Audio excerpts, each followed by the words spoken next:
Hello friend, मी श्रद्धा story book teller या चॅनलमध्ये तुमचं पुन्हा एकदा स्वागत करते. आपण ऐकत आहोत सौ शोभा राऊत यांची लिखित कादंबरी अवचित होता भेट तुझी. चला तर मग ऐकूया भाग 14.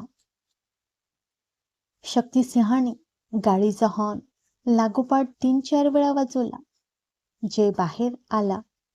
समोर त्या दोघांना पाहून तो ओरडला, अरे, नुपूर आणि दादासाहेब आले.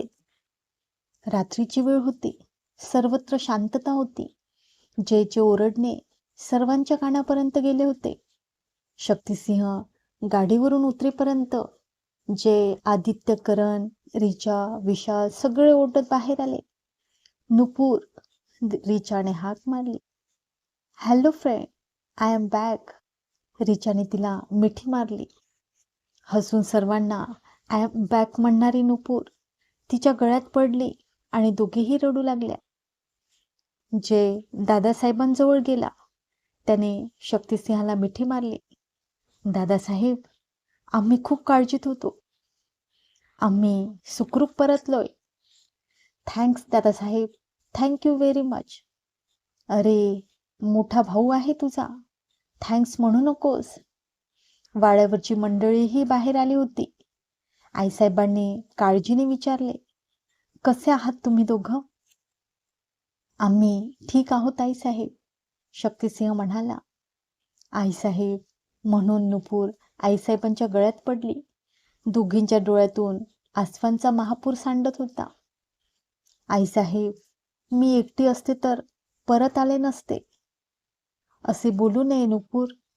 तुम्ही दोघे परत आला. देवाला नवस केला होता, उद्याच फेडायला पाहिजे. चला आधी घरात या. आईसाहेब, माझे कपडे इकडे आहेत, मी इकडेच जाते. हाताने गेस्ट रूमकडे इशारा केला नुपूरने. रिचा, मैत्रिणीची काळजी घ्या, आम्ही येतोच थोड्या वेळात. आईसाहेब, आबासाहेब आणि इतर मंडळी आत जाण्यासाठी वळली. अक्कासाहेब, तुम्ही कधी आलात? कालच आले आणि आल्या आल्या तुम्ही दरीत गेल्याचे समजले. कशात लक्षच लागत नव्हते. तुला असे समोर बघून बरे वाटले. चल आता आत जाऊ. नुपूरच्या अवतीभोवती तिचे मित्र गोळका करून बसले होते. ती प्रत्येकाला भेटत होती. सगळ्यांच्या डोळ्यातून आनंदाश्रू वाहत होते. आपली मैत्रीण सही सलामत परत आली, यापेक्षा मोठे या क्षणी दुसरे काही नाही, हीच भावना प्रत्येकाच्या मनात होती. आता आत हॉलमध्ये आल्यानंतर नुपूरच्याच भोवती सगळे बसले होते. प्रत्येकाच्या मनात अनेक प्रश्न होते आणि प्रत्येकाला ते नुपूरला विचारायचे होते. नुपूर, कशी आहेस? खूप त्रास झाला ना? जयने विचारले. मी ठीक आहे. त्रासाचे मात्र काही विचारू नकोस. आयुष्यात पुन्हा कधी एवढा त्रास होणार नाही. शक्यच नाही. खूप सहन करावे लागले. हे बोलताना नुपूरला रडू आले. आपली माणसं समोर बघून तिचे दुःख उफाळून आले होते. नुपूरला जवळ घेत जय म्हणाला, नुपूर, तू सुखरूप आलीस, यातच सगळे आले. रडू नकोस ग. आपले डोळे पुसत हसण्याचा प्रयत्न करीत नुपूर म्हणाली, जय, तुझे दादासाहेब होते म्हणून, नाहीतर हा विचारही करावासा वाटत नाही. नुपूर, आधी फ्रेश हो, जेवून घे आणि मग निवांत बोलू. नुपूर, तू ठीक आहेस बघून खूप आनंद झाला, आदित्य म्हणाला. होय ग, तुझी आणि दादासाहेबांची खूप काळजी वाटत होती, विशाल म्हणाला. हे गाईज, तिला फ्रेश होऊ द्या, जेवू द्या आणि मगच बोलू. रिचा, तिला आत घेऊन जा, जय म्हणाला. नुपूर उठलीच. सगळ्यांना बघून तिला खूप आनंद झाला होता. ती आत गेली. रिचा, मी आंघोळच करते, खूप धुळीतून आले. ओके, मी तुझ्यासाठी कपडे काढून देते. रिचाने तिला तिच्या सुटकेसमधून कपडे काढून दिले. नुपूर बाथरूममध्ये गेली. तिने गिझर सुरू केला. शॅम्पू लावून ती स्वच्छ नहायली. तेव्हा कुठे तिला बरे वाटले. सर्व आवरून ती बाहेर आली. हॉलमध्ये सगळे तिचीच वाट बघत होते. तोच जेवणाचे ताट घेऊन बाईजा आली. तिच्या पाठोपाठ आईसाहेब आणि अक्कासाहेब आल्या. नुपूर, ह्या आमच्या अक्कासाहेब. नुपूरने वाकून नमस्कार केला. ओक्षवंत व्हा, अक्कासाहेबांनी आशीर्वाद दिला. नुपूर, तुम्ही जेवून घ्या. 4 घास पोटात गेले म्हणजे तुम्हाला बरे वाटेल, आईसाहेब म्हणाल्या. आईसाहेब, तुमच्या सगळ्यांची मला खूप आठवण येत होती. दरीत पडले तेव्हा वाटले आता सर्व संपले. आई, पप्पा, भाई सगळे डोळ्यासमोरून तळून गेले. मी कधी पुन्हा त्यांना पाहणार नाही वाटले. तिचे डोळे भरून आले. नुपूर, आता ठीक आहे ना सर्व? मग डोळ्यातून पाणी नाही काढायचे. चला आधी जेवून घ्या. नुपूर जेवू लागली. बाकीचे सगळे बोलत होते. त्यांच्या बोलण्यातून नुपूरला समजले सर्वजण त्या दोघांची किती काळजी करत होते. कोणाच्या घशाखाली घास जात नव्हता. दादासाहेब आणि तू आलीस ही बातमी गावात पसरली. सगळे दादासाहेबांना भेटायला येऊ लागले. अगं, गावावर ही शोककळा पसरली होती. दरवर्षी मोठ्या उत्साहाने जत्रेची तयारी करणाऱ्यांचे हात थबकले होते. तयारी सुरू होती, पण त्यात जान नव्हती. माझ्या एकटीमुळे हे सर्व घडले ना? तुझी काय चुकी होती? हे घडणारच होते. जयने नुपूरची समजूत काढली. शक्तिसिंह सांगत होता, तुम्ही खूप धीराचे आहात. मोठ्या मोठ्या संकटांना तोंड दिले. अक्कासाहेब म्हणाल्या. अक्कासाहेब, ते बरोबर होते म्हणून आम्ही सर्व निभावून नेऊ शकलो. आम्ही? रिचाने चिडवले. अगं चालायचीच. दादासाहेबांची तेवढी तरी छाप पडली असणार, करण म्हणाला. तसं नाही रे, चुकून म्हणाले मी. असू दे असू दे, आदित्यही हसत म्हणाला. सगळे हसू लागले होते. विषय बदलण्यासाठी नुपूरने विचारले, तेजस्विनी दिसली नाही? ती झोपलीये. तिनेही देवाकडे प्रार्थना केली होती. नुपूर, तुम्हाला बघून किती आनंद झाला हे आम्ही सांगू शकत नाही, आईसाहेब समाधानाने म्हणाल्या. आईसाहेब, तुमचा आशीर्वाद आणि या सर्वांच्या शुभेच्छा पाठीशी होत्या म्हणून निव्वळ आम्ही वाचलो. खूप अडचणी आल्या का? अडचणी? अगं, अडचणीचाच डोंगर होता समोर. सांग ना आम्हाला सर्व. त्या दमून आल्या. त्यांना विश्रांतीची गरज असेल, अक्कासाहेब म्हणाल्या. थोडक्यात सांग ना. थोडक्यात सांगण्यासारखी नाही, मी सविस्तरच सांगते. तोच तेथे शक्तिसिंह आला. त्याला बघून नुपूर म्हणाली, माझ्यापेक्षा हे चांगले सांगतील. दादासाहेब, आता नको. तुम्ही दोघेही विश्रांती घ्या, जय म्हणाला. होय रे, तुम्ही दोघे विश्रांती घ्या आणि तुम्ही सगळे देखील. तुमच्या काळजीत या सगळ्यांची तहानभूक हरली होती. रात्र रात्र जागत होते. चला उठा आता, उद्या जत्रेचा मुख्य दिवस. सकाळी लवकर उठावे लागणार. आता झोपा सगळे, आईसाहेब म्हणाल्या. शक्तिसिंह उठला. अक्कासाहेब आणि आईसाहेबही उठल्या. चला रे, आता नको, उद्या बोलूया निवांत. जे उठला आणि मग सगळेच उठले. दादासाहेब, तुमचे आभार मानायला पाहिजे. तुमच्यामुळे आमची मैत्रीण सही सलामत घरी आली, करण म्हणाला आणि त्याला सर्वांनी दुजोरा दिला. तसे काही नाही. गुड नाईट, शक्तिसिंह म्हणाला.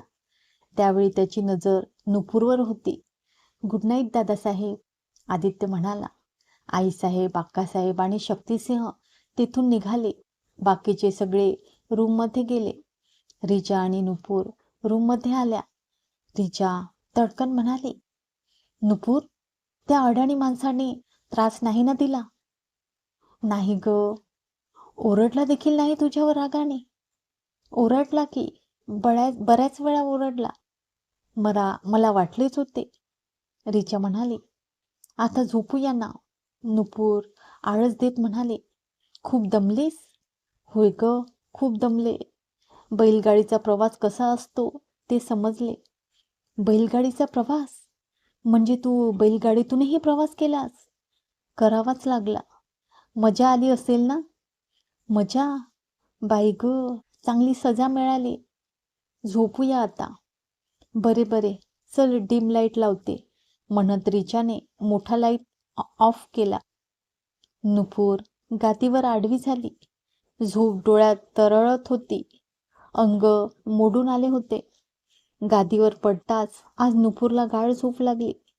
रिचा मात्र जागी होती.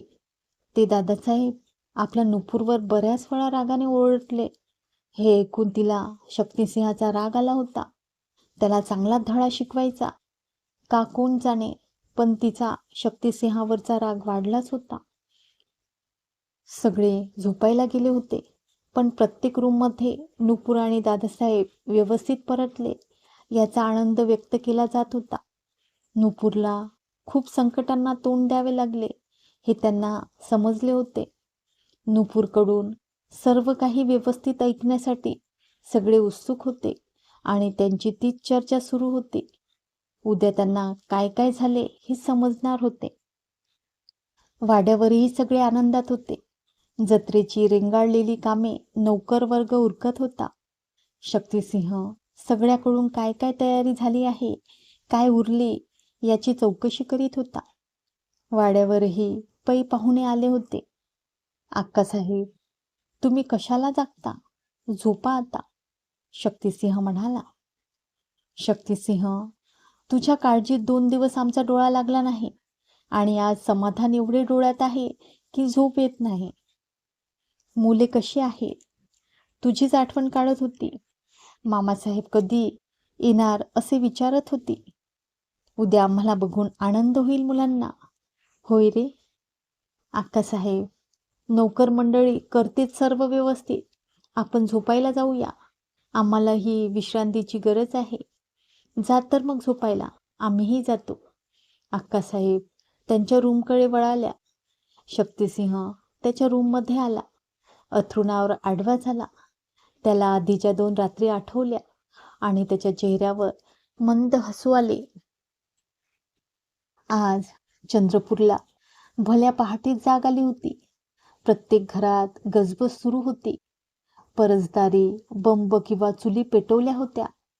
पै पाहुण्यांची आंघोळीची घाई गडबड, सडा रांगोळीची लगबग, दारांना फुलांची तोरणे बांधली जात होती.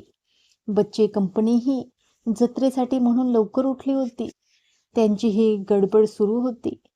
गावच्या माळ रानावर विक्रेत्यांचे स्टॉल उभे राहिले होते. तिथेही माल सजवण्याची कसरत सुरू होते. संपूर्ण गावात गल्ली बोळात पताका लावण्यात आल्या होत्या. वाड्यावरही जत्रेची लगबग होती. जयने आज सर्वांना लवकर उठवले होते. लवकर आवरायला सांगितले होते. जय, एवढ्या लवकर आम्हीही आवरायचे? अरे बाबांनो, आज पालखी असते. सगळा गाव तेथे गोळा होणार आणि तुम्ही घरीच राहणार का? जत्रेसाठी थांबलात ना, मग जत्रेची मजा लुटा. बरं बरं, आवरतो आम्ही. तूही आवरायला घे. आज आंघोळ इथे नाही करणार का रे? आज शॉवरखाली नाही आंघोळ. आज चांदीच्या घंगाळ्यात बंबातले कडकडीत गरम पाणी. आईसाहेब, अक्कासाहेब आज आम्हाला तिघांना तेल उठणे लावून आंघोळ घालणार. थोडक्यात आज तुमच्याकडे दिवाळीचे अभंग्य स्नान आहे तर म्हणायचे. म्हणून आमची आज खास बड्डास्त असते. आता बघालच तुम्ही, एकदा मी तिकडे गुंतलो की तुमच्याकडे लक्ष देता येणार नाही. म्हणून म्हणतो, लवकर आवरा. चहा नाश्ता करून पालखी सोहळा आणि त्यानंतरचे सोहळे बघा, आवडतील तुम्हालाही. जय, तू आमची काळजी करू नकोस. आम्ही सर्व व्यवस्थित बघू. तू तुमच्या रीतिरिवाजाप्रमाणे कार्यक्रमात भाग घे, नुपूर म्हणाली. नुपूर, खूपच समजूतदार झालीस, मुद्दाम जय म्हणाला. होय रे, परिस्थिती माणसाला शिकवते म्हणतात ना. नुपूरनेही हसत उत्तर दिले. मी जाऊ? काही पाहिजे असल्यास निरोप द्या. जय, तू जा रे, आम्ही मॅनेज करू. जय, आवरल्यानंतर वाड्यावर येऊ? नुपूरने विचारले. ये ना, त्यात काय विचारतेस? चल निघतो मी. तुम्ही आवरा तुमची. जय निघून गेला. जय म्हणाला त्याप्रमाणे आधी आवरून घेऊ, नंतर मोज मजा. ओके? विशाल म्हणाला. ओके बाबा, सगळे म्हणाले. जो तो आवरण्यासाठी निघून गेले. नुपूरला खूप उत्सुकता होती जत्रा बघण्याची. तिने कधी कुठलीच जत्रा बघितली नव्हती. गाडीमध्ये शक्तिसिंहाने जत्रेसंबंधी थोडे सांगितले होते, त्यामुळे लवकर आवरून झाले तिचे. रिचाच्या मागे तिने भुणभुण सुरू केली आवरण्यासाठी. वैतागून रिचा तिला म्हणाली, नुपूर, मी आवरून वाड्यावर तुझ्याबरोबर येणार नाही. का उगाच माझ्या मागे लागतेस? मी सावकाश आवरणार आहे. तू बैस आवरत, मी जाते वाड्यावर. तुला यावे वाटले तर ये, नाहीतर बैस इथेच. नुपूर थोड्याशा रागानेच म्हणाली.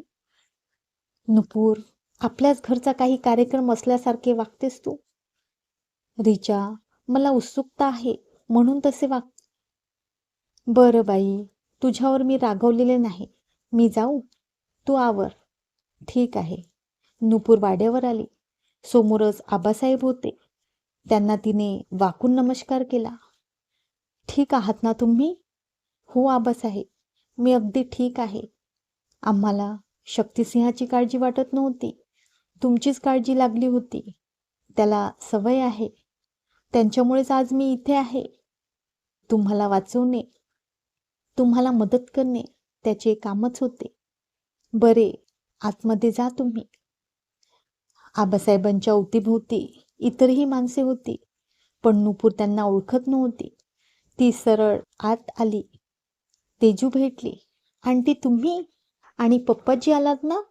मी देवाला सांगितले होते लवकर पाठवून देव तुम्हाला. तेजस्विनीच्या डोक्यावर प्रेमाने हात फिरवीत नुपूर म्हणाले, प्रिन्सेस तेजू, तुझ्याच सांगण्यावरून देवाने आम्हाला लवकर आणले. खरंच? अगदी खरे. काय ग, जय कुठे आहे? काकाजी कुठेत मला नाही माहिती. ठीक आहे, मी शोधते. आंटी, माझी बहीण आणि भाऊही आलात. तुला बहीण भाऊ आहेत? आश्चर्याने नुपूरने विचारले. आत्यासाहेब आल्यात ना, त्यांची ताई आणि दादा आलाय. असं होय. त्यांच्याबरोबर खूप खेळले का? मजा आहे तर प्रिन्सेस तेजूची. माझा नवीन फ्रॉक बघा ना. अरे वा, छान आहे. काकाजींनी आणलाय? तोच. तिथे अक्कासाहेब आल्या. नुपूरने त्यांना वाकून नमस्कार केला. अहो, असू द्या. तुम्हीही मला अहो जाऊ करणार का हो? मला नाही आवडत मोठ्याने तसे म्हटलेले. आम्हाला तशीच सवय आहे. तुम्ही समजून घ्या. आईसाहेबही तसेच म्हणतात. तुम्ही लवकर आलात? अजून तिकडे चहा फराळ पाठवलेला नाही. चला तुम्ही आता चहा फराळ करा. नुपूर अक्कासाहेबांच्या मागून आत गेली. आईसाहेब भेटल्या. नुपूर, कशा आहात? रात्री झोप झाली ना? आईसाहेब, मी ठीक आहे. झोपही छान झाली. बसा तुम्ही. बायजा, चहा नाश्ता घेऊन ये. काय हे? तुम्ही म्हणे नऊवारी साडी नेसला होतात, खरे ना? होय, दुसरे कपडेच नव्हते. त्या सावकाराच्या बायकोने साडी दिली हातात. म्हणाल्या, नेसा. मी सांगून टाकले, मला नाही येत नेसता. मग त्यांनीच नेसवली. नेसवताना म्हणत होत्या, आखळीतच आहे. बाई माणसाला लुगडं नेसता येत नाही म्हणजे काय? आईसाहेब आणि अक्कासाहेब हसल्या. आज नेसणार का नऊवारी साडी? अक्कासाहेबांनी विचारले. आज का? अहो, आज इकडे सगळ्या बायका मुली साड्या नेसतात. पालखीची पूजा करायची असते म्हणून.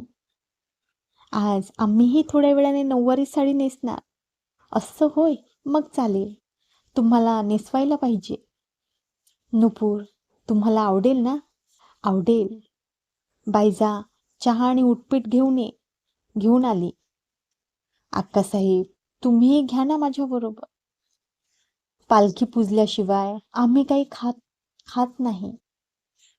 मग मलाही नको. मीही पालखी पुजल्यानंतरच खाईल. अहो, तुम्ही पाहुणे आहात. तुम्हाला हरकत नाही. तुम्ही खा. असू दे, नंतरच खाईन मी. अक्कासाहेबांना तिचा निर्णय ऐकून आश्चर्य वाटले. ठीक आहे, चहा घ्या. चहा चालतो घेतलेला. आम्ही आताच घेतलाय. नुपूरने चहा घेतला. आपण पूजा होईपर्यंत उपवास करण्याचा निर्णय घेतला याचे खरे म्हणजे नुपूरलाही आश्चर्य वाटत होते. तिने अक्कासाहेबांना विचारले, जे कुठे दिसत नाही? तो आणि दादासाहेब पुढे गेले. पालखीचा मान आपला आहे. आवरून आम्हीही निघणारच आहोत. माझे आवडता ना? आधी पटकन आमचे आवडतो, म्हणजे तुमचे आवरायला आम्ही आलोच. तुम्ही बसा. नुपूर सगळीकडे पाहत होती. मोठ्या उत्साहाने कामे सुरू होती. पाहुण्या नुपूरला बघून जात होत्या.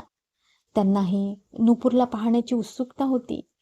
3 दिवस कोणती मुलगी होती दादासाहेबांबरोबर? ती ठीक आहे ना?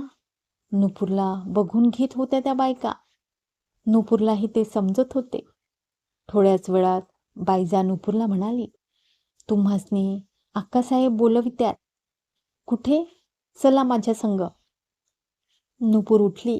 ती बाईजा मागे जाऊ लागली. 2-4 खोल्या ओलांडून दोघी चालत चालत होत्या. उजवीकडे वळल्या आणि पहिल्याच खोलीत बाईजाच्या मागे नुपूर आत गेली.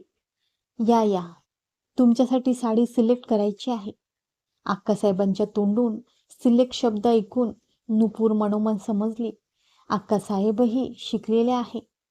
अक्कासाहेबांनी बऱ्याच साड्या तिच्या पुढे केल्या. कोणती आवडते आहे बघा. तुमच्याच चॉईसची असू दे. तसे नको, तुम्हाला कोणता रंग आवडतो तो घ्या. जांभळ्या रंगाची आणि सोनेरी काठ आणि बुट्ट्या असलेली साडी तिने पसंत केली. छान आहे ही साडी. आम्हाला हीच आवडली. असे करा, हा ब्लाऊज जरा घालून बघा. लूज होईल तुम्हाला. किती लूज होतोय हे बघून 2 मिनिटातच टाचून देते. नुपूरने ब्लाऊज घालून दाखवला. अक्कासाहेबांनी व्यवस्थित बघितला आणि बोलल्याप्रमाणे 5 मिनिटात त्यांनी टीप मारून दिली आणि त्यानंतर त्यांनी नुपूरला साडी नेसवली. अगदी चापून चोपून. तिच्या गोऱ्या रंगाला जांभळा रंग छान उठून दिसत होता. तिच्याकडे बघत अक्कासाहेब म्हणाल्या, नऊवारी साडीवर तुमच्या केसांचा स्टेपकट शोभत नाही. आम्ही काही करू का वेगळी? जरूर करा. मलाही त्यामुळे वेगळे वाटेल. अक्कासाहेबांनी सेल्फमधून एक बॉक्स बाहेर काढला. त्यात वेगवेगळ्या प्रकारच्या पिन्स आकडे होते, रबर होते. त्याचा उपयोग करून सर्व केस व्यवस्थित मानेवर बांधून घेतले आणि त्यांच्याजवळ असलेल्या रेडीमेड हेअर स्टाईल लावून त्यांनी अंबाड्याप्रमाणे सर्व बसवले. त्यावर छान अशी फुलांची वेणी आणि गजरे माळले. नुपूरला समोर धरीत त्या म्हणाल्या, आता हेअरस्टाईल शोभते. आता फक्त एकच. त्यांनी नुपूरची लहान टिकली काढली. त्याऐवजी मोठी टिकली लावली. त्याचवेळी आईसाहेब तिथे आल्या. नुपूरला पाहून त्या म्हणाल्या, अरे वा, ह्याही वेशभूषेत छान दिसता तुम्ही. अगदी आमच्यातल्या वाटता. थँक्स आईसाहेब. फक्त एक कमी आहे. ती कोणती? नुपूरने विचारले. या सर्व साज शृंगारावर ठसठशीत अलंकार पाहिजे. अगदी माझ्या मनातले बोललात आईसाहेब तुम्ही, अक्कासाहेब म्हणाल्या. तर मग ती कमीही दूर करूया. म्हणत आईसाहेब त्या खोलीच्या बाहेर गेल्या. 5च मिनिटात त्या परतल्या. तेव्हा त्यांच्या हातात 2 डबे होते. ते अक्कासाहेबांकडे देत त्या म्हणाल्या, यातले जे पाहिजे ते घाला त्यांना. अहो पण मला दागिने म्हणजे. आता तुम्ही काही म्हणायचे नाही. आम्ही तुम्हाला सजवू तसे तुम्ही सजवून घ्यायला पाहिजे. अक्कासाहेब हसत म्हणाल्या. नुपूर ते दागिने बघून आश्चर्यचकित झाली होती. एवढे दागिने, तेही घरात. आपल्या आईचे दागिने जे काही आहेत ते लॉकरमध्येच असतात. विशेष कार्यक्रम असला तरच 2 दिवसासाठी घरी आणतात आणि पुन्हा लॉकरमध्ये. इथे डब्यात, तेही घरात. तिला आश्चर्य वाटले होते. ती त्यातून भानावर आली तेव्हा अक्कासाहेब एक मोठा हार तिच्या गळ्यात घालीत होत्या. अक्कासाहेब, हा हार खूप मोठा आहे. लहानसं काहीतरी घाला. तुम्ही शांत बसा. मी योग्य ते घालते. त्यानंतर गळ्याजवळची ठुशी आणि त्या दोनांच्या मध्ये 5 पदरी श्रीमंती हार. "अक्कासाहेब, माझ्या गळ्याला एवढे ओझे पेलण्याची सवय नाही." नुपूर हसत म्हणाली, "आजचा दिवस सहन करावे लागणार. आणि एक सांगू, बायकांना कधी सोन्याचे ओझे होत नाही. आमच्याकडे बघा, केवढे सोने घातले आहे आम्ही. तुम्हाला सवय झाली असेल, तुम्हालाही होईल." अक्कासाहेबांनी तिच्या कानातल्या लहान रिंगामध्ये सोन्याचे झुमके घातले. त्यांनी बायजाला हाक मारली, "बायजा, रामूला सांग कासारणीला लगोलग घेऊन यायला." "सांगतो जी," म्हणत बायजा खोलीतून बाहेर पडली. नुपूरचा डोळ्यांवर विश्वास बसत नव्हता. आरशात स्वतःच्या प्रतिबिंबाला पाहून तिला खूप आश्चर्य वाटत होते. ती पुन्हा पुन्हा मनाला प्रश्न करीत होती, "ही मी आहे? एवढी वेगळी, एवढी सुंदर?" तिला आरशात स्वतःचे रूप वारंवार पाहताना अक्कासाहेब म्हणाल्या, "नुपूर, दृष्ट लागेल आमच्या आरशाला." नुपूर ओशाळली. ती म्हणाले, "अक्कासाहेब, मला स्वतःला ओळखता येईना. केवढा बदल! खरंच हं, तुमच्यात बराच बदल दिसतोय. पण तुमच्यातला हा बदल इथे सर्वांना आवडेल." "अक्कासाहेब, कासारीन आली," बाईजा म्हणाली. "घेऊन ये आतमध्ये." बाईजाच्या मागे असणारी कासारीन पुढे आली. "त्यांच्या मापाच्या बांगड्या काढ." नुपूरकडे बोट करीत अक्कासाहेब म्हणाल्या, "माझ्या मापाच्या? अक्कासाहेब, आता बांगड्या नकोत मला. तुमच्या या वेशभूषेला हातभर बांगड्या पाहिजे, नाहीतर अर्धवट होईल. हातभर? बरं बरं, थोड्या घालूया." नुपूर तयार झाली. ती कासारणीसमोर जाऊन बसली. "जरा सैल घाला बांगड्या." नुपूर म्हणाली. "कंच्या घालू? त्या लाल घालू का ह्या हिरव्या घालू? दोनच रंग आहे." अक्कासाहेबांनी विचारले. "ह्यांच्या मापाच्या दोनच हायती. लालपेक्षा हिरव्या असू दे. होईना नुपूर?" नुपूरने होकारार्थी मान हलवली. अक्कासाहेबांनी दागिन्याच्या डब्यातून पाटल्या, बिल्वर, तोडे काढले आणि हिरव्या बांगड्यांमधून तेही हातात चढवले. "अक्कासाहेब, हे जास्तच होते आहे." "काही जास्त नाही." बांगड्या घालून झाल्या. नुपूरच्या गोऱ्या हातात हिरवा रंग छान दिसत होता. तोडे, पाटल्या, बिल्वरमुळे तर हाताला शोभा आली होती. नुपूर उठली. "अजून काही राहिले आहे?" "आता काही नाही, फक्त कासारणीला नमस्कार कर. आमच्याकडे बांगड्या घालणाऱ्यांना वाकून नमस्कार करण्याची पद्धत आहे." "करते हं," म्हणत नुपूरने कासारणीला नमस्कार केला आणि अक्कासाहेबांनाही केला. "असू दे," म्हणत त्यांनी आशीर्वाद दिला. "चला, आता बाहेर जाऊया. बघा तरी सर्वांच्या प्रतिक्रिया." 2 खांद्यावरून पदर लपेटून बाहेर आली नुपूर. प्रत्येकाच्या नजरा तिच्यावर खेळत होत्या. ती जेव्हा आईसाहेबांच्या समोर आली, तेव्हा त्यांनी तिला आपल्या मिठीत घेतले. भारावून त्या म्हणाल्या, "नुपूर, फार सुंदर दिसता आहात तुम्ही, अगदी खानदानी घराण्यातल्या." त्यांच्या कौतुकाने नुपूरला आनंद झाला. "खरेच आईसाहेब, शपथ घेऊन सांगते, एकदम खरे." आईसाहेबांना माहिती होते नुपूरचे लग्न ठरलेले आहे, तरी त्यांच्या मनात येऊन गेले, आपल्या जयने हिला का पसंत केले नाही? केवढी चांगली मुलगी आहे, शिकलेली असूनही गर्विष्ठ नाही. "आईसाहेब, कसला विचार करता?" नुपूरने विचारले. "अगं, आज तू आमच्याबरोबरच पालखी पुजण्यात भाग घे." "नक्की घेईल. मी केलेल्या उपवासाचे सार्थक तरी होईल. मी माझ्या फ्रेंड्सना दाखवून येऊ?" "जा ना, पण लवकर या. 10-15 मिनिटात निघायचे आहे." "ठीक आहे." नुपूर बाहेर आली. आतापर्यंत बाहेरच्या सोफ्यावरती गर्दी कमी झाली होती. पुरुष मंडळी देवळाकडे गेली होती. नुपूर समोरच्या वाड्यात गेली. तेथे प्रवेश केला. हॉलमध्ये तिचे सगळे मित्र बोलत बसले होते. "साहेब, तुम्हासनी बोलवलंय," नुपूर म्हणाली. "कोणी बोलवले आहे?" "धाकल्या सरकारांनी." "कुठे?" "देवळात." "चला की माझ्या संग, दावते तुम्हासनी." "उठा रे, निघूया." आणि मग नुपूरला हसू आवरेना. ती जोरजोराने हसू लागली. तिच्या हसण्याचा आवाज ओळखून रिचा ओरडली, नुपूर, नुपूर तू? कोरसमध्ये आवाज आला. अगं ओळखलेच नाही, करण तिचा हात धरीत म्हणाला. आणि काय ग, भाषाही शिकलीस की? आदित्य म्हणाला. मला वाटतं मागच्या 3 दिवसाचा परिणाम आहे हा. खरेच आहे, 3 दिवस नाही, पण जेवढी भाषा कानावर पडली ती हीच, नुपूर म्हणाली. अगं पण काय हा अवतार काढलास? कोणी तुला डॉक्टर तरी म्हणेल का? रिचा कपाळाला आठी घालत म्हणाली. ए नुपूर, छान दिसतेस ग, अगदी पिक्चरची हिरोईन वाटतेस. विशाल म्हणाला. हो, खेड्यातली. रिचा पुन्हा म्हणाली. असू दे ग, आजचा दिवस, नुपूर म्हणाली. आणि आणि काय हे दागिने, अगदी दागिन्यांनी मडलीस की? रिचा म्हणाली. होय ग, मी सुद्धा अक्कासाहेबांना म्हणाले होते, पण त्यांनी ऐकलेच नाही. नुपूरचा हात घेत रिचा म्हणाली. नुपूर, ई, केवढ्या बांगड्या घातल्यास, त्याही हिरव्या. अगं हिरव्याच बांगड्या माझ्या मापाच्या होत्या म्हणून. नुपूर, माझे खरे मत सांगू? सांग बाबा, सांगून टाक. एकदम ब्युटिफुल दिसतेस, विशाल म्हणाला. थँक्यू. थांब जरा, मी माझा हँडीकॅम घेऊन येतो.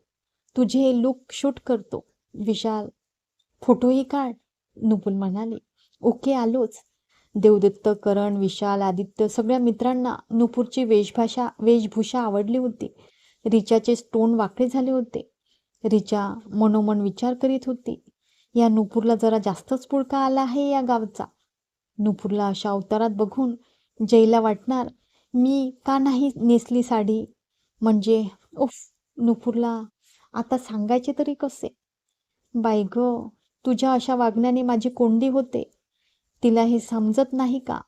जयच्या घरच्या सगळ्यांना आणि खुद जयला सुद्धा आज नुपूरचे कौतुक वाटेल. आपल्यापेक्षा सगळे तिलाच भाव देतील.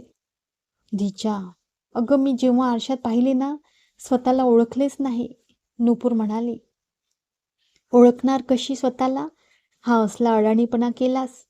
खरे म्हणजे तुला समजतच नाही कुठे कसे वागायचे. अगं अशी वैतागतेस का? अक्कासाहेबांनी विचारले. मी हो म्हणाले. तूच सांग, नाहीतरी कसे म्हणायचे? मी असते तर चक्क नाही म्हणाले असते. मला नाही ग कोणाचे मन दुखवायला आवडत. हा असला गावठीपणा आवडतो. ए रिचा, असे का म्हणतेस? खरेच वाईट दिसते का मी? नाही ग, छान दिसतेस, करण म्हणाला. विशाल कॅमेरा घेऊन आला. प्रथम त्याने तिचे फोटो काढले, नंतर शूटिंग केले.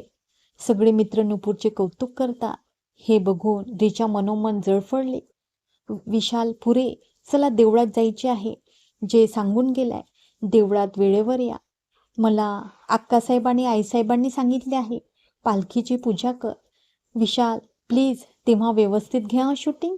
आणि करण, तू माझ्या कॅमेऱ्याने फोटो घे भरपूर. मी देते आणून कॅमेरा तुला. यू डोंट वरी, मी सर्व व्यवस्थित कव्हर करेन, विशालने सांगितले. नुपूरने आतून जाऊन कॅमेरा आणला, करणकडे दिला. सगळे वाड्याबाहेर पडले. मी आलेच सांगून आईसाहेबांना, नुपूर म्हणाली आणि समोरच्या वाड्यात गेली. पाहते तर आईसाहेब वगैरे सगळे निघण्यासाठी तयार झालेले. वेळेवर आलात, निघायचे आता. आम्ही सगळेच निघतोय, चला तुमच्याबरोबर येतो. तिने पाहिले. पूजेची सगळी तयारी दिसत होती. बायकांच्या हातात सजवलेल्या पाण्याच्या कळशा, फुलांच्या हाराच्या टोकऱ्या, आरतीची ताटे, एक ताट देवीसाठी घेतलेली साडी चोळी, नैवेद्याची ताटे आणि इतर काही बाई होते. सगळे वाड्याबाहेर पडले. समोरच्या वाड्यातून रिचा आणि इतर सर्व मित्रही बाहेर पडले. सर्वजण देवळाकडे चालू लागले. गावातून जाताना लक्षात येत होते, आज हे नेहमीचे गाव नाही, गावात जत्रा आहे हे गर्दीवरून लक्षात येत होते. रस्त्यावर जाणाऱ्या या घोडक्याकडे बघून लोक मुजरा करीत होते. चला तर मित्रांनो, आता येथेच थांबूया. भेटूया उद्याच्या भागात. तोपर्यंत नमस्कार.